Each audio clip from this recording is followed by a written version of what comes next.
Le pregunto, si alguien le dijera a usted, si alguien le dijera que usted va a ser millonario, ¿sí? Alguien le dijera, usted va a ser millonario, pero al preguntarle cómo es que será o cómo es que llegaré a ser millonario, esa persona le respondiera, pues no sé, esperemos que todas las cosas se den para que así sea. Yo le pregunto a usted, ¿estaría usted seguro de ello? De que esa afirmación que le hizo ese hombre se llegará a cumplir y usted llegará a ser millonario. Yo creo que cualquiera diría que no, ¿no? Pero si un millonario le asegura que usted también va a llegar a ser rico como él, y él le aporta todo su capital, lo involucra en sus negocios y lo guía durante todo el camino, por decirlo así, hacia la riqueza, eso sería diferente. Habría una garantía de que lo que dijo ese hombre se cumpliría. El primero le dice a usted, usted va a ser millonario, va a ser rico, pero dice, esperemos que las cosas se den para que así sea. Y el segundo, que es un millonario, le dice, usted va a llegar a ser rico y yo voy a estar con usted, lo voy a involucrar en mi negocio, le voy a poner todo el capital y lo voy a guiar para que usted llegue a ser rico. Yo creo que hay una ilustración allí respecto a la providencia divina y lo vamos a ver a través de esta enseñanza, y es el hecho de que Dios no solamente ha decretado nuestra salvación y no solamente ha decretado todas las cosas, sino que Él garantiza que las cosas sucedan. No solamente que lleguen a suceder, sino que las cosas sucedan. Asimismo, como esta ilustración nos lo muestra, la providencia, que es el cuidado y control absoluto que Dios tiene sobre toda su creación, garantiza que la salvación que Dios decretó para los escogidos se cumpla, haciendo que todo lo que les suceda lo lleve al cumplimiento del plan divino. Es decir, la providencia en el caso de los creyentes trata acerca de que todo lo que nos llegue a suceder, todo lo que nos suceda, servirá para llegar al cumplimiento del plan divino en nuestras vidas. Y eso es lo que en esencia dice el pasaje que hoy acabamos de leer. ¿Cuál es ese plan divino para nosotros? Santificarnos y glorificarnos en Cristo. Recuerden cuando hablamos de glorificar a una persona, no es la glorificación que Dios tiene, no es la gloria que Dios tiene, sino es ese reflejo de la grandeza, de la misericordia y de la bondad de Dios en nuestra vida, que habla de la grandeza, del amor y de la excelencia de Dios. En Romanos 8:28 ya lo leímos, pero en una versión un poco más actualizada el lenguaje dice, ahora bien, sabemos que Dios dispone todas las cosas para el bien de quienes lo aman. Mire como dice esta traducción, me gusta. Dice, ahora bien, sabemos que Dios dispone todas las cosas para el bien de quienes lo aman. Interesante, ¿no es cierto? Los que han sido llamados de acuerdo con su propósito. Es maravillosa esta preciosa doctrina, hermanos, que vamos a estar viendo hoy. En contexto, Romanos 8:28 al 30 pretende dar confianza a los creyentes en el propósito que Dios tiene para sus vidas. Esa es la idea en contexto. Y esa garantía, esa seguridad la adquieren por medio del Evangelio. Allí está hablando de la gloria futura, es decir, que lo que Dios ha dicho se hará, y Pablo lo explica en el capítulo 8 de Romanos. Este pasaje, nuevamente me centro en el 28, dice que Dios no solamente decretó la salvación de los escogidos, sino que Él mismo garantiza que todo lo que le suceda lo llevará a cumplir su propósito eterno. Y quiero que esa idea la tengan clara. Dios no solamente decretó la salvación de los escogidos, sino que Él mismo garantiza que todo lo que les suceda lo llevará a cumplir su propósito eterno. Y eso es maravilloso. Existe un proceso por el que inevitablemente pasarán todos los escogidos de Dios, pasaremos todos los escogidos de Dios. Desde su elección en la eternidad pasada, eso nos dicen los versículos 29 al 30, que Dios tiene un propósito, un plan, desde su elección en la eternidad pasada hasta nuestra glorificación en la eternidad futura. Así que aquí no hay nada improvisado, y es algo de lo cual nosotros debemos llegarnos a convencer, porque es muy importante que sea así. Miren, Antes de entrar a hablar del pasaje y del tema que nos plantea la palabra, la doctrina bíblica acerca de la providencia de Dios, es importante saber que este tema no es fácil de tratar. Y sin embargo es también muy interesante ver que la Biblia no le saca el cuerpo a estos temas, que la doctrina no ignora esos temas acerca de la providencia, del hecho de que Dios tiene control de todas las cosas, con todo lo que eso puede implicar, ¿sí? En las cuestiones detalladas y en asuntos como el mal, que lo vamos a ver ahorita en la clase a las 11 de la mañana, la providencia respecto al mal.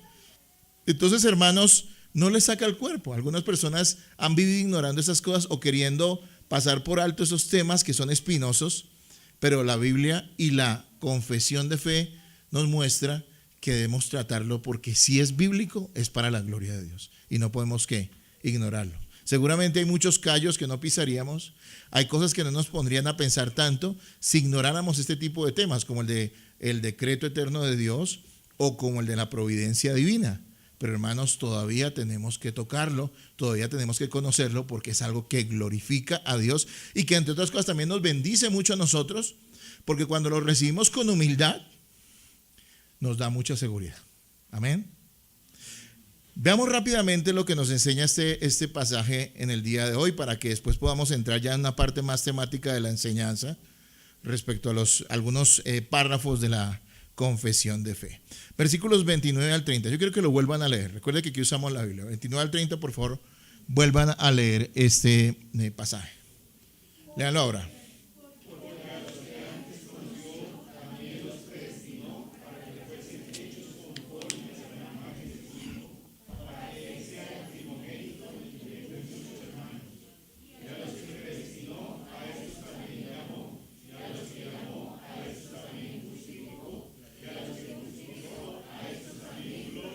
Amén. Vamos a ver una idea y pongámosla en pantalla, una idea que resuma, digamos, lo que está diciendo aquí. Hay una cadena de sucesos que Dios garantiza ocurran en la vida de los escogidos para que lleguen a ser como Jesucristo. Digamos que esta frase resume la idea planteada allí en los versículos 29 y 30. Hay una cadena de sucesos que Dios garantiza ocurran en la vida de los escogidos para que lleguen a ser como Jesucristo. ¿Y cómo llegar a ser como Jesucristo? Es algo que quiero aclarar porque está allí, ¿no? Hasta que lleguemos a Él, a ser como Él, dice la palabra. Eso quiere decir que llegaremos a ser santos y perfectos, no con la perfección que Dios tiene, pero la perfección que humanamente Dios ha designado que tengan los hombres en su estado de perfección. Sin embargo, hay que aclarar que no poseeremos nunca divinidad, que es una de las enseñanzas falsas que tienen algunas iglesias. Los seres humanos no somos divinos, somos humanos. No somos seres divinos, somos seres humanos. Hay un solo ser divino. ¿Y quién es? Dios. ¿Que existe en cuántas personas? Tres personas, Padre, Hijo y Espíritu Santo. Nosotros somos seres humanos, pero sí, la meta nuestra no es conquistar las naciones, ¿no? O como yo hace años bromeaba, que algunos hermanos piensan que nuestra misión es la misión de Pinky Cerebro, ¿no? Tratar de conquistar el mundo, ¿no? No, nuestra misión es llegar como creyentes a ser como Jesucristo. Y Dios garantiza que así será. Porque si fuera por nosotros, por más buenas intenciones y esfuerzo que hiciéramos, sería imposible. Pero la doctrina de la providencia nos enseña eso, que Dios está en control y que Dios garantiza. Y nos lo muestra claramente este pasaje, que lo que Él ha determinado desde antes de que la creación de todas las cosas se cumpla hasta el momento en que nosotros seamos glorificados y más allá. Amén. Y vamos a desglosar rápidamente lo que dice allí. Primero dice, los que antes que conoció. Veamos esa cadena de sucesos. Dice, los que antes conoció. Aquí la palabra conocer tiene el sentido de amar, de tener una intimidad especial, más que reconocer o prever. Ese conocimiento no es adquirir una información, saber algo. No, aquí la palabra se relaciona más con el uso que en muchas ocasiones le da la Escritura cuando, por ejemplo, dijo que Adán conoció ¿a quién? A Eva. No fue solamente que Dios se la haya presentado, sino que tuvo intimidad con ella. ¿Por qué? Porque la amó. Aquí la palabra es similar a esta. O O sea que lo que está diciendo aquí no es que Dios previó, como dicen algunos, Él vio hacia el futuro y entonces a eso se escogió. Ya explicamos en la enseñanza hace 15 días acerca del decreto de Dios, que no es así, pero volvemos a aclararlo. No, no es así, sino que a las personas que Él eligió, a esas que amó. Y a esos que amó, dice después, ¿qué hizo con ellos? Ahí está en la Biblia, ¿usted lo tiene? ¿Qué dice? ¿Qué dice? Los predestinó. Y predestinar es predeterminar un final, ¿sí? Dios determina por anticipado cuál será el destino de aquellos que Él amó. ¿Y cuál es ese destino? La gloria eterna con Cristo. O sea, hay una garantía absoluta de parte de Dios de que personas que Él escogió en la eternidad pasada estarán en gloria junto con Cristo en la eternidad futura. De hecho, algo que lo he dicho muchas veces, pero que quiero nuevamente que lo notemos, es que el lenguaje que usa aquí, los tiempos del verbo, es que pasado. Cuando usted habla en pasado es algo que ya que sucedió. Interesante, porque aquí está diciendo que eso es un sí o sí, porque ante Dios, ante los ojos de Dios, en la realidad de Dios, en el decreto de Dios, eso ya es un hecho. Así que no hay manera de que un elegido de Dios pueda desviarse de la salvación que Dios ha decretado para él. Y sabemos que hay miedos, y ya los expliqué acerca de que algunas personas dicen, bueno, pero si le decimos a las personas que Dios los eligió y que ya es inevitable que ellos van a ir a la gloria, entonces ellos van a vivir en pecado y entonces se van a engañar. No, hermanos, porque es que la obra de Dios es completa. Cuando Dios salva a alguien, lo santifica. Eso es un hecho, es un proceso, pero lo santifica. Y si Dios no ha santificado a alguien que dice ser cristiano, es porque no es cristiano y porque no es salvo. Entonces, hermanos, eso dejémoslo claro. Entonces los predestinó. También dice que los llamó. ¿Qué significa ese llamamiento?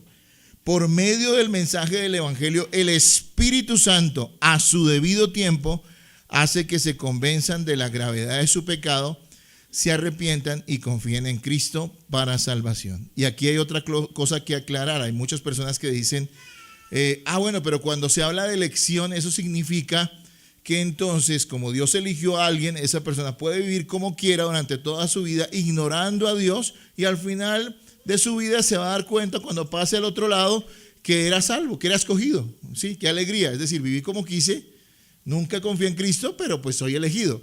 Y eso lo desmiente este pasaje y muchos otros pasajes de la Escritura. Es decir, una persona que ha sido elegida en algún momento dado va a ser llamada. ¿Y cuál es el llamado? El llamado Dios lo hace por medio del Evangelio. Es decir, esa persona que ha sido escogida por Dios inevitablemente en algún momento de su vida, cuando Dios así lo determine, cuando el Espíritu Santo le dé vida a ese espíritu muerto, creerá en Jesucristo. Y si alguien pasa su vida y no cree en Jesucristo ni confía en Él, bueno, no fue escogido. Si al final muere, ¿no? Y ya pasó al otro lado y nunca lo hizo, bueno, no fue escogido. Y sin embargo sigue siendo responsabilidad de esa persona haber vivido en pecado. Entonces, hermanos, hace un llamado. Y después dice que los justificó. Y esto es importante. Cuando Él llama, ¿qué? Justifica. Esto quiere decir en palabras muy sencillas, porque la doctrina de la justificación es muy amplia, pero diciéndolo en palabras sencillas, eso quiere decir que Dios perdona todos sus pecados y los declara inocentes por medio de los méritos de Cristo. Es decir, cuando Dios escoge a alguien, lo predestina para que vaya a la gloria eterna, en un momento dado de su vida hace el llamamiento a él, a su corazón, por medio del Evangelio, de la predicación del Evangelio, de la palabra. El Espíritu Santo lo convence, el Espíritu Santo le da vida, el Espíritu Santo le da fe, y después esa persona es justificada, es decir, sus pecados son perdonados todos y es declarada inocente delante de Dios, no por lo que haya hecho, porque lo que ha hecho durante toda su vida es pecar, sino por los méritos del Señor Jesucristo, que significa que a Él se le acredita, a esa persona que cree se le acredita el hecho de que Jesucristo, quien vivió sin pecado, le otorga, le acredita. La palabra teológica se imputa, pero muchos se confunden con eso. Entonces la realidad es que eso es acreditar, es decir, pone a su cuenta toda la justicia del Señor Jesucristo. Y después dice que los glorifica, es decir, los glorificó, dice ahí. Nuevamente le recuerdo que está usando el tiempo pasado del verbo, los glorificó. Eso quiere decir que su destino es estar en eterna gloria y deleite con Jesucristo. Hermanos, si esto dependiera en una pequeñísima parte de nuestra propia voluntad caída, pecaminosa, no sucedería. Y por eso esto tiene que ver todo con la providencia de Dios y el decreto divino, que son dos doctrinas que hemos leído ya, que hemos estudiado ya y que estamos estudiando hoy también en la declaración, la confesión de fe bautista. Pero ¿qué dice el versículo 28? Por favor, léanlo nuevamente. Léanlo ahora.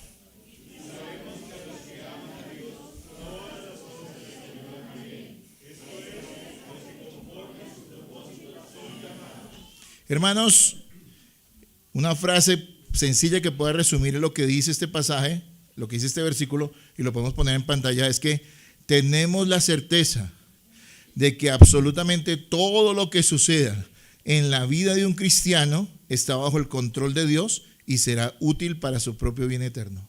Digiera un poquito esto, piénselo. Tenemos la certeza, Pablo dice, y sabemos, eso quiere decir que una certeza absoluta. No es que es probable o tal vez, no, y sabemos, eso es certeza. Tenemos la certeza de que absolutamente todo lo que suceda en la vida de un cristiano está bajo el control de Dios y será útil para su propio bien eterno. ¿Usted cree esto, hermano? Bueno, 3 lo creen, para que al final de la enseñanza lo crean todos. Sí, porque esto sería negar la realidad bíblica. Y yo les he dicho a ustedes que hay cosas en la Escritura que están tan bien expuestas y presentadas en ellas, que nosotros no las podemos negar, pero que también nosotros no las podemos comprender plenamente. Y es que nosotros estamos tratando de explicar verdades eternas y explicar verdades acerca de un Dios que es infinito, y que sería necio tratar de pensar que con nuestra pequeña mente, caída todavía, afectada por el pecado, podamos comprender plenamente la gloria de Dios. De hecho, es muy triste que hayan iglesias donde tengan respuestas para todo, acomodando pasajes bíblicos o pensamientos lógicos a la doctrina, simplemente para tratar de presentar un Dios que sea más digerible a la mentalidad vana de los seres humanos. Pero yo me gozo, como usted se debe gozar, como nos lo está presentando la misma palabra, como nos lo está presentando la misma confesión de fe, que hay un Dios glorioso, que incluso es difícil explicar a veces su naturaleza maravillosa y grande, y también lo que Él hace, y sin embargo sigue siendo el Rey del universo, el que merece toda la alabanza y toda la gloria. Allí habla primero que todo algo. Los que aman, o se refiere a unas personas puntuales, ¿cuáles son? Los que aman a Dios. ¿Quiénes son los que aman a Dios, hermanos? Por lo regular la gente piensa que los que aman a Dios son aquellos que tienen buenos sentimientos hacia Dios. Y usted sale y le pregunta a cualquier persona hoy en día si tiene buenos sentimientos hacia Dios o si ama a Dios, y la gente dice, sí, yo amo mucho a Dios. Están engañadas, ellos no comprenden, ni siquiera tienen una convicción o una visión clara acerca de quién es Dios, porque su visión de Dios está alejada de las Escrituras. Pero cuando una persona ama al Dios de las Escrituras y a su Hijo Jesucristo y se rinde a Él por la fe, arrepintiéndose de sus pecados, podríamos decir que esa persona ha recibido la gracia de amar a Dios. Entonces se está refiriendo ¿a quién? A los escogidos, a los que aman a Dios. Y dice algo muy puntual allí: todas las cosas les ayudan ¿a qué? ¿Qué significará todas las cosas? ¿Qué creen ustedes? Es fácil decirlo, ¿no? Pero piense en las grandes dificultades que usted tenía en su vida, en aquellas cosas que usted dijo, tal vez debería ser así, tal vez debió haber sucedido de esta manera, o yo hice todo lo posible para que eso fuera y sin embargo no se dio, o no pude con esta persona, no pude con esto otro. Piense en eso. Y nos está diciendo allí, todas las cosas, todas las cosas, todos los eventos buenos y malos, alegres y dolorosos, la salud y la enfermedad también, la libertad o la persecución, la vida o la muerte. Todo está incluido dentro de todas las cosas. ¿Les ayudan a bien? Y cuando dice ayudan a bien, ¿a qué se refiere? a que todo lo que sucede en la vida de una persona que ama a Dios, porque es un creyente renacido, todo coopera y es útil bajo el control de Dios para su bien eterno. Y aquí quiero aclarar algo. No dice que todas las cosas sean agradables para los que aman a Dios. No dice que todas las cosas son necesariamente alegres para los que aman a Dios o son buenas en su propio concepto, sino que todas las cosas ayudan a bien, al bien eterno de aquellos que aman a Dios. Lo cual pues creo que sobra un poco decirlo, pero también hay que aclararlo. No significa necesariamente la comodidad y tranquilidad actual en esta vida, sino la glorificación eterna. O sea, lo que está diciendo allí es que al que es creyente, al que Dios le ha dado vida, al que ha nacido de nuevo por la gracia de Dios, por medio de la fe en Jesucristo, a ese, todo lo que le sucede en su vida, bueno o malo, inevitablemente va a ser usado por Dios para llevarlo a la gloria, santificarlo y hacer de él todo lo que Dios había determinado que él fuera. Eso en palabras sencillas. Y debemos creerlo. Todas las cosas ayudan a bien a los que aman a Dios. ¿Cuántas veces usted dedicó ese pasaje? Y se le dedicó a las personas equivocadas, ¿no?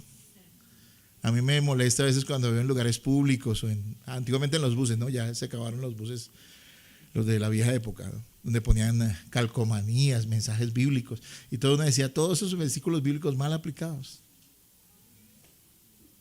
Yo quiero aclarar algo antes de que sigamos con la enseñanza. Este pasaje jamás debe aplicarse a los incrédulos, porque no está hablando de ellos. Usted no le puede decir a un incrédulo que la enfermedad que está sufriendo va a ser usada por Dios para su propio bien eterno. No puede decirle eso.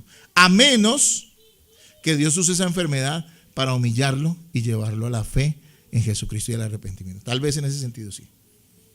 Usted no puede decirle a un incrédulo que todo lo que le suceda, por malo que sea, va a servir para que Dios haga lo bueno en su vida. No, porque la realidad es la siguiente. A los que aman a Dios, todas las cosas, Dios hace que todas las cosas les ayuden a bien. A los que no aman a Dios, entiéndase, todos los incrédulos, todo lo que hacen, hasta las cosas buenas, los llevan a la perdición. Dele dinero a un creyente verdadero. ¿Qué hace con él? ¿Qué hace con él? Cosas buenas. Bendice a su familia. Bendice a muchas personas. Ayuda al necesitado. Ayuda, siembra. Usa esa palabra, ¿no? Le acuerdo que es bíblica, ¿no? 2 Corintios. En la obra de Dios. Sin esperar recibir cosecha en plata, ¿no? Sino en qué? En almas, en gente salvada. Amén. Dele plata a un incrédulo. ¿Qué hace el incrédulo con la plata? Bueno, puede ser. Puede que no necesariamente eso. Pero todo lo que haga, hasta las cosas buenas, hasta dárselo a unos niños pobres, él lo hace ¿para qué? Para su propia satisfacción. Y eso es condenación. Entonces jamás aplique este pasaje ni le dé una seguridad equivocada a aquellos que son incrédulos. Más bien diga, oye, estás pasando esta enfermedad, eso demuestra que eres un necesitado de la gracia de Dios. Y tal vez eso sí lo puede usar Dios para salvar a alguien. O cualquier circunstancia en su vida. Pero a los hijos de Dios, si un hijo de Dios pasa por enfermedad,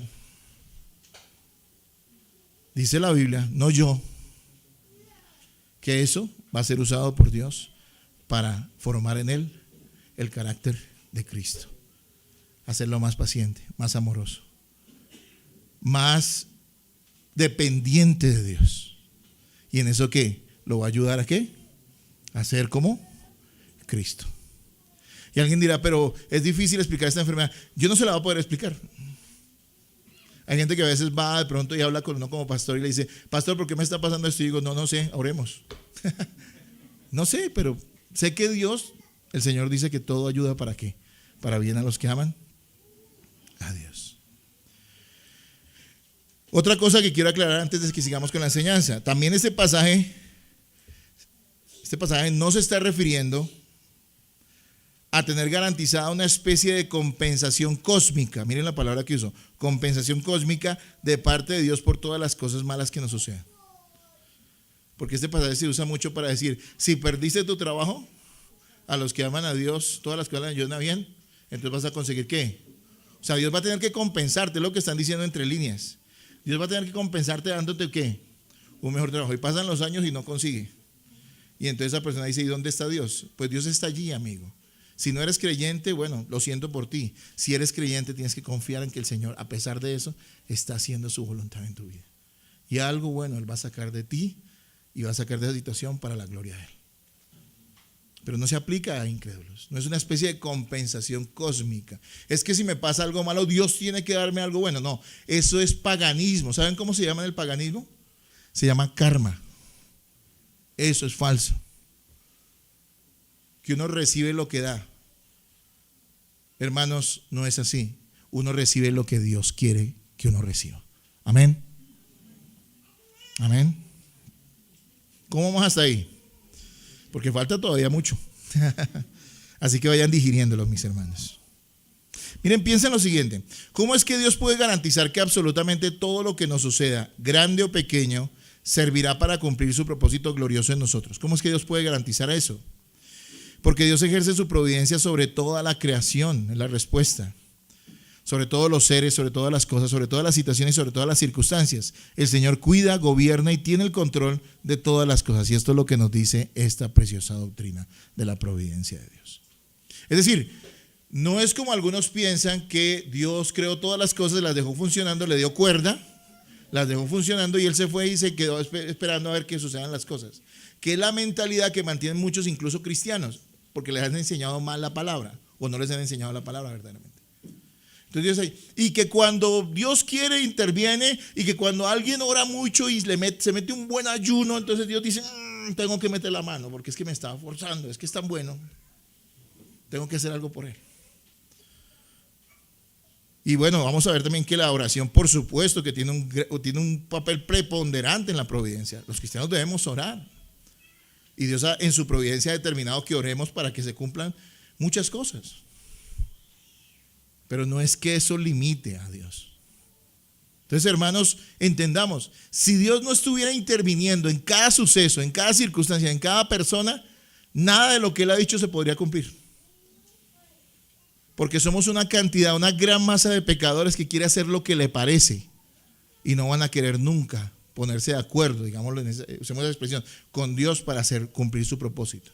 Es necesario que Él sea el que decrete las cosas. Entonces, habiendo explicado este pasaje en la parte expositiva de esta enseñanza, yo quiero que pasemos a la parte temática de esta enseñanza porque me parece importante explicar los párrafos, algunos de los párrafos de este capítulo de la Confesión de Fe, capítulo 5. Así que vamos a ver lo que la Biblia enseña acerca de la providencia divina y lo vamos a ver allí sintetizado en la Confesión de Fe. En esta primera parte, en esta enseñanza, en esta predicación, quiero centrarme en los párrafos que hablan de la doctrina de la providencia a nivel general. Y a las 11 en la clase de escuela dominical quiero que hablemos de los párrafos que hablan de la providencia de Dios en relación con el pecado y con la maldad. ¿Ok? Entonces vamos a ir allí. ¿Listo? ¿Qué es la providencia divina? Primero que todo, entonces tenemos que decir que la palabra providencia, usada para describir esta doctrina bíblica, y quiero decirle, no busque la palabra providencia en la Biblia porque la palabra no está como tal, ¿sí? Pero esta es una palabra que se usa para describir una doctrina que es clara en las Escrituras, y es que Dios cuida y controla su creación. Eso está claro en las Escrituras. Esta palabra providencia quiere decir prever, pero no prever en el sentido de ver con anticipación, sino más bien en el sentido de proveer. Interesante, proveer. Que quiere decir que sustentar y cuidar. Así que providencia es más proveer. Es decir, que Dios está allí cuidando y sustentando su creación. La doctrina de la providencia responde a la pregunta acerca de qué tanto Dios reina, gobierna y controla toda su creación y sus criaturas. ¿Él las controla parcial o totalmente? Es la pregunta que responde la doctrina de la providencia. ¿Y qué dice el párrafo 1? No lo vamos a leer, ustedes saben que no tenemos el tiempo. Pero vamos a ver una frase que resume lo que dice el párrafo 1 y vamos a ponerlo en pantalla. El párrafo 1 dice que Dios poderosa y sabiamente cuida, dirige, controla y gobierna detalladamente toda su creación y sus criaturas para su propia gloria. Esto es lo que nos dice la enseñanza del párrafo 1 del capítulo 5 de la Confesión Bautista de Fe, algo que es completamente bíblico. Eso quiere decir que Dios de forma detallada controla toda su creación, todas sus criaturas y todos los sucesos y circunstancias que ocurren para que se cumpla su propósito glorioso. ¿Se acuerdan? Dios decretó algo y él ahora está haciendo ¿qué? Se cumpla. Eso se llama providencia. El decreto es ¿qué? Que Dios ya ordenó que las cosas sucedan. La providencia es Dios mismo haciendo que ese decreto se cumpla detalladamente. ¿Me hago entender, hermanos? ¿Ok? Desde lo más grande hasta lo más pequeño, Dios tiene control. Eso quiere decir que Dios es el que hace que los insectos vuelen y que su corazón lata y que el sol salga cada día y resplandezca. Dios hizo que el aguacero de ayer fuera terrible y nos tocará sacar el agua. Y uno dice, no puedo explicar las razones, pero Dios lo hizo porque Él tiene cuidado y controla toda su creación. Vamos a poner en pantalla lo que dice el Catecismo de Heidelberg, que ya lo hemos estudiado en el pasado acerca de la providencia de Dios. Vamos a ponerlo allí en pantalla. Mire lo que dice. La providencia de Dios es el poder todopoderoso y presente de Dios en todas partes, por el cual, por así decirlo, sostiene y gobierna el cielo, la tierra y todas las criaturas de tal manera que las hierbas y la hierba, la lluvia y la sequía, los años fructíferos y estériles, la comida y la bebida, la salud y la enfermedad, las riquezas y la pobreza, y todas las cosas vienen no por casualidad, sino por su mano paterna. Hermanos, ¿por qué sucede un terremoto? La idea que nos dan incluso muchos cristianos es que es una cuestión aleatoria, ¿sí? Sucede aquí, sucede allá, tiene que suceder. La Biblia nos dice que Dios tiene control aún de eso. Mucha gente muere. Hermanos, es así. Y les quiero decir, ¿saben quién es el dueño de la vida? Dios. Nacimos porque Él nos dio ese don. Morimos porque Él lo determina. No le podemos añadir un codo a nuestra estatura, dijo el Señor Jesús en el Sermón del Monte. Tampoco podemos añadirle un día más a nuestra vida. Eso quiere decir que seamos descuidados, No, quiere decir que seamos sensatos, pero entendamos que Dios es el que al final decide todas las cosas. Hermanos, en Isaías 46:10 dice lo siguiente: que anuncio lo por venir desde el principio y desde la antigüedad lo que aún no era hecho. Que digo, mi consejo permanecerá y haré todo lo que quiero. ¿Quién puede decir eso? ¿Quién es el único que puede decir eso? Haré todo lo que yo quiero. A veces el hijo adolescente le dice a usted, yo voy a hacer lo que quiera. ¿Él puede hacer lo que quiera? Y cuando usted lo saca a la casa a los 8 días está ya, papá, yo voy a hacer lo que usted quiera, ¿no es cierto? Eso es una muestra del orgullo humano. Nosotros decimos, yo voy a hacer lo que quiera, y nosotros ni siquiera sabemos si mañana vamos a amanecer. Solo Dios puede decir, haré lo que quiera. Eso significa que Dios tiene el control absoluto de todas las cosas. Vuelvo y aclaro, ¿en qué se diferencia el decreto de Dios, el decreto eterno de Dios y la providencia divina? Recuerden que el decreto significa que Dios ha predeterminado desde la eternidad pasada todo lo que sucede. La providencia es la forma en la cual Dios está ejecutando su decreto. El decreto, es decir, su propósito eterno, fue pronunciado en el pasado. La providencia se ha ido y se está ejecutando a lo largo de la historia, ¿sí? Pongo un ejemplo, aplicándolo a la vida de cualquiera de ustedes y a mi vida.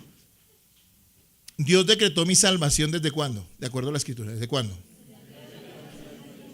Dios dijo, Edgar, Mónica, César, y bueno, todos van a ser salvos. ¿Cuándo? ¿Cuándo decretó eso?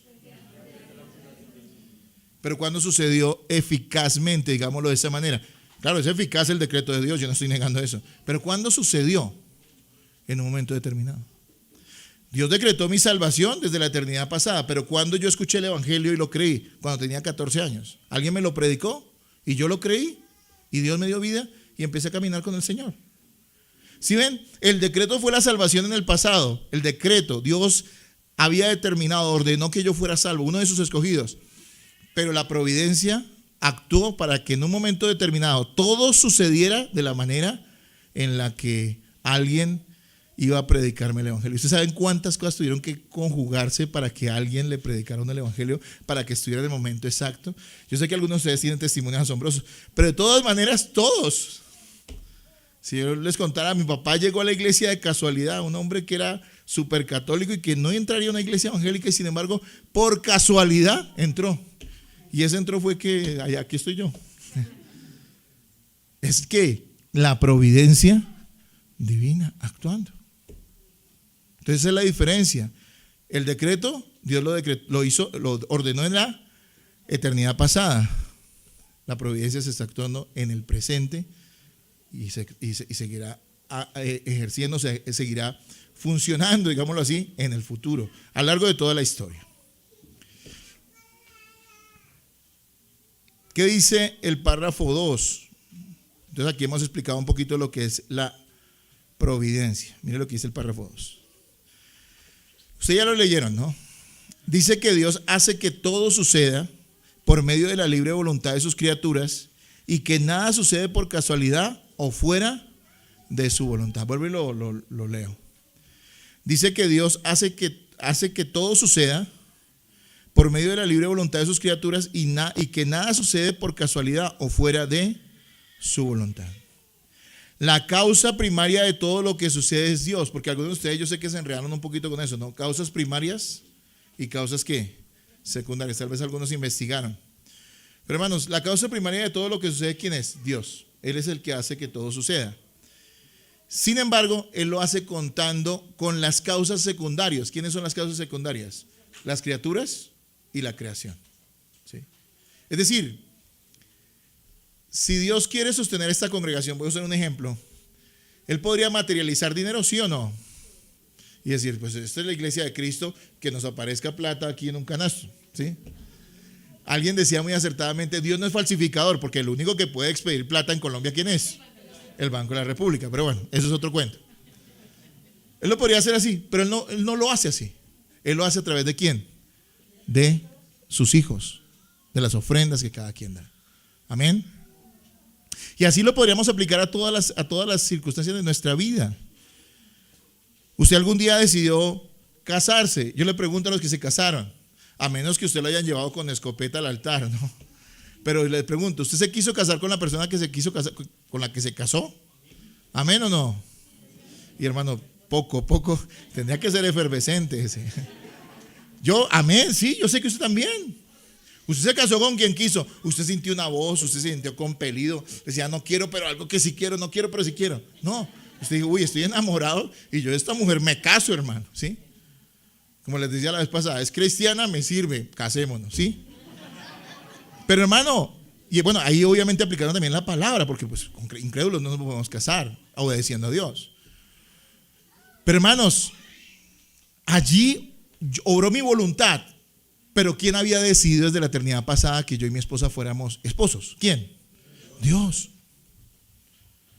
¿Le haya ido bien o le haya ido mal en el matrimonio? ¿Sigue siendo quién? Dios. Y siguió siendo usted el que escogió. Entonces, ¿sí ven? La armonía entre la causa primaria Dios y las causas secundarias ¿quién? Nosotros. Pero también puede ser la causa secundaria la creación. ¿Por qué? Porque todo fenómeno natural tiene una explicación científica, ¿sí o no? Tiene una explicación científica. Pero nosotros sabemos que el que al final provoca todo es ¿quién? Dios. Él es el autor, Él es el que designó eso. Si llueve o hace sol, hay una explicación científica. Pero ¿quién es el que determina que hayan estaciones? Dios. Es algo que debemos entender, hermanos. La causa primaria de todo lo que sucede es Dios. Él hace que todo suceda, pero lo hace contando con las causas secundarias, es decir, sus criaturas y su creación.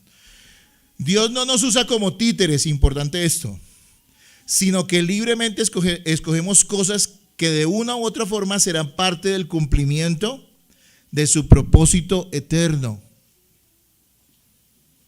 Es decir, no somos títeres de Dios. Tenemos una voluntad propia y libre. Cuando veamos el tema del libre albedrío vamos a ver hasta qué punto es libre, pero es libre. Y sin embargo, todo lo que nosotros hagamos o decidamos no se sale del plan y del propósito eterno de Dios. Se los voy a leer, les voy a leer una parte del comentario de Williamson a la confesión de Westminster acerca de este tema. Él lo dice en palabras muy coloquiales para que después no digan que soy yo el que lo dijo así. Es un teólogo. Porque Dios es infinito, eterno e inmutable, Él es capaz de permitirnos hacer lo que se nos dé la gana y aún así hacer inevitable que hagamos lo que Él ha predestinado que hagamos. Vuelvo y se los leo. Porque Dios es infinito, eterno e inmutable, Él es capaz de permitirnos hacer lo que se nos dé la gana y aún así hacer inevitable que hagamos lo que Él ha predestinado que hagamos. Amén. Yo le digo amén no porque lo entienda, sino amén porque lo creemos. Lo mismo en la creación. Yo les acabo de decir, todo fenómeno natural tiene una explicación científica. Esa sería la causa secundaria. Pero es la voluntad de Dios que suceda. Él es la causa ¿qué? Primaria. Si usted tiene una enfermedad, pues Dios determinó que tuviera esa enfermedad. Pero también Dios puede determinar que usted se recupere y se sane, claro. ¿Sí? Algunos alguna vez tuve una discusión en buenos términos con alguien de la cuestión esta del movimiento de fe, de la superfe. ¿Sí? Me decía, si es la voluntad de Dios que uno se enferme, entonces uno para qué ora que Dios lo sane, o para qué va al médico. Yo le decía, pues amigo, porque es la voluntad de Dios que uno se enferme, pero también la voluntad de Dios puede que ser que uno se sane. ¿Sí? Y los medios que él usa, él los determina. ¿Dios puede hacer un milagro? Sí, pero Dios puede usar a los médicos. Cuando usted se recupera de una enfermedad y una cirugía, y usted salió bien de la cirugía, ¿quién fue el que lo sacó de esa cirugía adelante? ¿Quién es el que le dio la vida? Dios. Él es la causa primaria. Pero tuvo que haber ¿qué? Un cirujano que interviniera. Él es la causa secundaria. ¿Sí ven? Dios usando a su creación, a sus criaturas para cumplir ¿qué? Sus propósitos eternos. Espero que lo podamos entender. Yo sé que a veces hay cosas que no son tan fáciles, pero esto es maravilloso. Y esto no creo que sea tan difícil de entender. Uno de los pasajes donde vemos esto más claro, Hechos 2:23, ya lo hemos leído anteriormente. A hablando de Cristo, entregado por el determinado consejo y anticipado conocimiento de Dios, prendisteis y matasteis por manos de inicuos, crucificándoles. ¿Sí ven lo que está diciendo allí? Está diciendo, fue la voluntad de Dios y era el propósito de Dios que Cristo fuera a la cruz, pero los inicuos que lo crucificaron, pues lo hicieron ellos también. Es decir, también son ante todo ¿qué? Culpables ellos por haber asesinado al Hijo de Dios, pero era el propósito de Dios que eso sucediera. Allí está en la Escritura. Allí está en la Escritura. Dios no solo ha decretado lo que sucede, sino los medios por medio de los cuales suceda. Importante esto. Dios no solo ha decretado lo que sucede, sino los medios por medio de los cuales suceda. Por ejemplo, y ahí es donde entran cosas como la oración, por medio de la oración y la obediencia en el caso de los cristianos. Mire, un cristiano tiene que ser humilde. Tiene que ser humilde en dos vías. La primera, para reconocer que todo lo que sucede no se sale de la voluntad divina y que la providencia de Dios está actuando. Y ser humilde, agachar la cabeza frente a eso. Pero otra cosa en la que el cristiano debe ser humilde es en el hecho de reconocer que todavía él tiene una responsabilidad de Dios y tiene que hacer las cosas. Y tiene que obedecer y actuar. Alguien puede decir, ¿yo para qué oro si ya lo que Dios decretó va a suceder? Y resulta que Dios también ha decretado los medios por medio de los cuales va a suceder. Y uno de ellos en el caso de los cristianos es que la oración. La oración es supremamente necesaria, importantísima. ¿Por qué? Sí, Dios va a hacer su voluntad, pero Él ha decretado que en muchas ocasiones lo va a hacer a través de ¿qué? De mi oración. Y por eso vemos a Jesús orando. Jesús, Dios, el creador de todas las cosas, Él mismo era el que hacía que todas las cosas sucedieran. Y sin embargo Él oraba. Y oraba harto. ¿Sí notan? Allí está la armonía entre la soberanía y la providencia de Dios y el hecho de que somos responsables de hacer lo que Dios nos ha demandado que hagamos con diligencia. Importante eso. Nada sucede por casualidad, hermanos. aunque desde nuestra perspectiva lo parezca, aquellas cosas que parecen inesperadas, poco probables, nos parece que es una cuestión de casualidad o del azar. Pero en este capítulo vimos que no es así. Tampoco existe un destino impersonal, como si fuera una fuerza. No, es que era lo que le tocaba que sucediera. Pero no le atribuyen eso a Dios, sino que es que eso era lo que tenía que pasar, eso era lo que tenía que suceder. No existe un destino impersonal, es decir, como si fuera una fuerza. Es Dios actuando y haciendo su santa voluntad. ¿Se acuerdan del pasaje que los pusimos a ver allí, a relacionarlo con un pasaje? Una les doy la respuesta, ¿no? Proverbios 16:33. En una versión lenguaje un poquito más actualizado, dice: se puede echar suertes, pero el Señor es quien decide el resultado. Interesante. Párrafo 3, ¿qué dice el párrafo 3? ¿O qué nos enseñaba el párrafo 3? En una frase sencilla. Dice que, el párrafo 3 dice que, aunque Dios habitualmente usa los medios naturales y racionales para hacer su voluntad, Él no está limitado de ninguna forma por ellos. O sea, Dios usa habitualmente los medios naturales y racionales, no irracionales, sino irracionales, para hacer su voluntad. A pesar de eso, Él no está limitado por ninguna de ellas, ¿sí? Dios, sin forzar la voluntad humana, usa al hombre para hacer su voluntad, pero no está limitado por el hombre para cumplir su propósito. En el caso de los hombres, es decir, Dios no necesita nuestra colaboración, aunque usa nuestra voluntad para hacer y cumplir sus propósitos, ¿sí? Pero no está limitado por un hombre. En otro aspecto, Dios usa las leyes naturales para sustentar su creación y a sus criaturas, pero no está limitado por esas leyes para hacer su voluntad, ¿sí? Dios usa las leyes naturales, ¿sí? Pero Él no está limitado por ellas. Un ejemplo de ello, ¿cuáles son? Los milagros. Los milagros son sucesos que, de acuerdo a la voluntad de Dios, rompen las leyes naturales para hacer algo que Dios quiere que suceda, ¿no? Como cuando puede haber y puede suceder, y Dios lo puede hacer si así lo determina, una sanidad milagrosa. Y sé que hay gente que ha experimentado eso, y gloria a Dios por eso. Una persona que tenía un cáncer terminal y estaba a punto de morirse, y científicamente es imposible ya salvarlo, pero Dios revierte todo eso y esa persona sale sana de allí, de ese hospital. Eso es un milagro, es decir, no es un proceso natural. El proceso natural hubiera sido un tratamiento médico, unas medicinas. Gloria a Dios también. Es Dios obrando, pero de forma que, de acuerdo a las leyes naturales. Pero Él también puede vencer esas leyes naturales, vencerla en el sentido de que Él es el dueño de todo. Porque Jesús anduvo sobre el mar. Él quería demostrar que era de quién. Dios. Solo Dios puede, ¿qué? ¿Alguien puede andar sobre el mar? No. Solamente Él pudo vencer esas leyes de la física para mostrarnos que Él es Dios. Génesis 8:22 habla de esas leyes naturales. Dios determinó: mientras la tierra permanezca, no cesarán la sementera y la siega, el frío y el calor, el verano y el invierno, el día y la noche. Es decir, que Dios determinó desde el comienzo el proceso natural que Él usaría para que las cosas sucedan, para sustentar el universo y para sustentar el mundo y su creación, y también incluso los seres humanos. Sin embargo, vemos algo espectacular. Josué 10:13, y no sé si se acuerdan de ese pasaje, cuando Josué, batallando en Gabaón contra los reyes amorreos, le pide a Dios, ora a Dios para que se detenga el sol, y el sol, ¿qué? Se detuvo, ¿sí? Dice Josué 10:13, y el sol se detuvo y la luna se paró hasta que la gente se hubo vengado de sus enemigos. ¿No está escrito esto en el libro de Jacer? Y el sol se paró en medio del cielo y no se apresuró a ponerse casi un día entero. ¿Un día cuánto tiene? 24. Y el sol estuvo allí. Hay gente que le ha tratado de dar como explicaciones. Esto no tiene explicación, esto es un milagro. ¿Sabe cuántas cosas tuvieron que suceder en el universo para que el sol, pues bueno, entendemos que no habrá sido el sol el que se detuvo, sino la tierra la que gira, ¿no? Tuvo que haber sido ¿qué? La tierra. Desde su perspectiva el sol se detenía. ¿Cuántas cosas? Científicamente seguramente alguien lo puede explicar. Pero hermanos, esto es un milagro asombroso.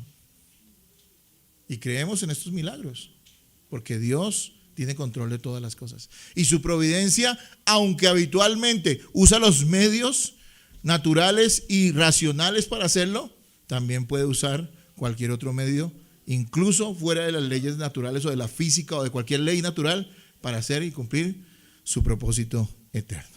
Amén. Así que esto nos debe quedar claro. Porque así como hay gente hoy en día que todo es una cuestión ya mística, que todo es milagro, ¿sí? Como la señora que pasaba a dar testimonio, el Señor me sanó, tenía dolor de cabeza y me tomé una aspirina y Dios me sanó. Bueno, sí, se recuperó, pero no fue un milagro, ¿sí? También por otro lado, hermanos, está el hecho de gente que no cree. Hay ciertos teólogos que afirman o quieren quitar lo milagroso de la Biblia, y eso no puede ser. Porque todo lo que la Biblia nos dice acerca de que Dios hizo milagrosamente es cierto. Y eso nosotros lo creemos. Párrafo 7 y último en esta mañana, en esta enseñanza más bien. Dice que con mayor cuidado Dios dispone de todas las cosas para el bien de su iglesia. Y eso se refiere al hecho de que Dios tiene cuidado de su iglesia, de sus escogidos, de manera especial. Y se relaciona mucho con el pasaje que estuvimos exponiendo hoy, Romanos 8, 28 al 30. Todas las cosas ayudan a bien a los que aman a Dios. Pero es a los que aman a Dios. Cada situación buena o mala que la iglesia disfrute o padezca es parte del plan de Dios para santificarla. Y es parte de su propósito eterno con cada creyente. Todas las cosas buenas o malas que la iglesia pase son parte del propósito santificador de Dios para su iglesia. Dios siempre tiene cuidado de su iglesia, por tanto es imposible que la iglesia desaparezca. Dios preserva a los suyos en todas las circunstancias y en las peores pruebas, y eso lo hemos comprobado a lo largo de la historia. Ni la muerte puede vencer a la iglesia, porque los mártires han sido usados por Dios, su testimonio y su vida, para engrandecer el testimonio del evangelio. Por eso el Señor Jesús decía en Mateo 16, 18, decía: y sobre esta roca edificaré mi iglesia, y las puertas del Hades no prevalecerán contra ella. Las puertas de la muerte no prevalecerán contra ellas. Que ni la muerte puede vencer la iglesia, porque Dios tiene cuidado de su iglesia. Así que habitualmente pensamos que una iglesia es bendecida. ¿Por qué? Hoy la gente piensa que una iglesia es bendecida. ¿Por qué? Porque no tienen problemas, porque no tienen dificultades, porque su pastor parece modelo de portada de revista, porque hay dinero, porque pareciera que no hubiera ningún inconveniente, porque hay mucha gente congregándose allá, porque siempre son vencedores, porque según la idea de muchos es que si la iglesia le sucede algo, entonces reprendan al diablo, y muchas veces están reprendiendo dizque al diablo, y es Dios quien está haciéndole que las cosas sucedan, las adversidades mismas que tienen, porque está usando eso para santificarlos y para purificarlos. Entonces la gente tiene esa idea de que una iglesia bendecida es una iglesia poderosa en los términos del mundo. Pero vaya usted, mire la iglesia a lo largo de la historia, si no ha sido perseguida y sufrida. De hecho, la iglesia más llena del poder del Espíritu Santo, de la gracia de Dios, ha sido la iglesia perseguida. Hermanos, Dios a todas sus iglesias, a todas sus congregaciones, las cuida. Y Él ha cuidado de nuestra congregación. Pero también tenemos que entender que no es nada raro que Dios permita alguna dificultad o alguna persecución o algo que nos duela, para también tratarnos y para santificarnos y para purificarnos. Cuando estaba haciendo esto, elaborando este último punto, la explicación, me acordaba del primer culto que tuvimos. Y un hermano muy amado que dirigió la primera oración de esta iglesia en un culto. No sé qué oró más, pero me acuerdo que nunca se me olvidará lo que oró. Una cosa que oró. Y fue: estamos empezando, hora cero. Primera actividad del primer culto, oración. Y dice: Señor, te damos gracias por las dificultades que van a venir a esta iglesia. Y yo decía: amén. No estábamos ni comenzando, pero sabíamos que eso podía pasar, que ha sucedido y que, hermanos, sucederá. No que no las busquemos, ¿no? No se busque los problemas. Déjenlo en la providencia divina. Amén. Usted haga lo que le corresponde. Pero, amado hermano, sepa que Dios tiene cuidado de nosotros. Tanto que hablar de la providencia divina, que es injusto solamente usar 2 enseñanzas para decirlo. Pero como les dije desde el comienzo, esto es un panorama para que podamos ver en 6 meses toda la confesión de fe. Cada uno de estos puntos, yo creo que en el transcurso de los años tenemos que ir estudiando. Hay libros enteros dedicados al estudio de la doctrina de la providencia de Dios que son maravillosos. La frase que resume toda esta enseñanza, hermanos: Dios poderoso y sabiamente cuida, dirige, controla y gobierna detalladamente toda su creación y sus criaturas para su propia gloria. Esa es la frase que resume nuestra enseñanza y que la vamos a compartir mañana en el WhatsApp. Romanos 8:31 dice, para que vayamos cerrando: ¿qué pues diremos a esto? Está, mire, el 30, ¿qué decía el 30? Dice, todas las cosas ayudan a los que aman a Dios, ¿les ayuda a qué? A bien. Estos son los que conforme a su propósito son llamados. Y el 31, ¿sabe qué dice? ¿Qué pues diremos a esto? Si Dios es por nosotros, ¿quién contra nosotros? Que muchas veces lo usan los incrédulos, ¿no? Y lo dicen mentirosamente porque Dios no está con ellos. Pero los creyentes sí. Y ahí sí podríamos decir, si Dios es por nosotros, ¿quién contra nosotros? Quiere decir que la providencia está allí y Dios está obrando. Hermanos, en palabras sencillas, cuando todo vaya bien en su vida, hablo de los cristianos que están acá, que creo que son la mayoría. Y si usted no es creyente, arrepiéntese y confía en Jesús y Dios te salvará, Jesús te salvará. En palabras sencillas, cuando todo va bien en su vida, quiero decirle algo, se está cumpliendo el propósito de Dios en su vida. Pero también quiero decir algo, cuando todo vaya mal en su vida, también el propósito de Dios se está cumpliendo en su vida. Eso es lo que nos quiere enseñar la palabra de Dios hoy. Cuando todo vaya bien, hay muchas personas, no, me va mal, ¿será que qué hice? ¿Será que qué? Dios mío, reprendo al diablo, me meto 50 días de ayuno, Señor, ¿qué voy a hacer, Padre? ¿Qué hago? Hermanos, si usted va a ayunar, que sea para tener comunión con Dios, no para pretender forzar o doblar el brazo a Él, que eso no es bíblico, eso no existe, eso es un mito. No, hermanos, cuando todo vaya bien es que Dios está obrando su voluntad, y cuando todo vaya mal, también Dios está obrando su voluntad, porque la Biblia no miente y lo acabamos de leer. Ahora, una cosa más, de ninguna manera reconocer la providencia divina significa ser negligente. Dios demanda nuestro esfuerzo y trabajo diligente en cada aspecto de nuestra vida. Dios ha de proveer a su familia, pero ¿cómo lo hará? ¿Cómo? A través de su trabajo. Si algún día en un momento determinado usted, por más que quiera trabajar, no puede hacerlo por alguna circunstancia que sale de sus manos, también entonces creamos que la providencia de Dios está allí y Él tendrá cuidado de su vida. Pero hermanos, no seamos negligentes jamás. En la obra de Dios, Dios salvará al que ha de salvar. No, tenemos que enviar misioneros, tenemos que evangelizar, tenemos que movernos, porque Dios también nos quiere usar como ¿qué? Como medios de su providencia y de su gracia. Amén.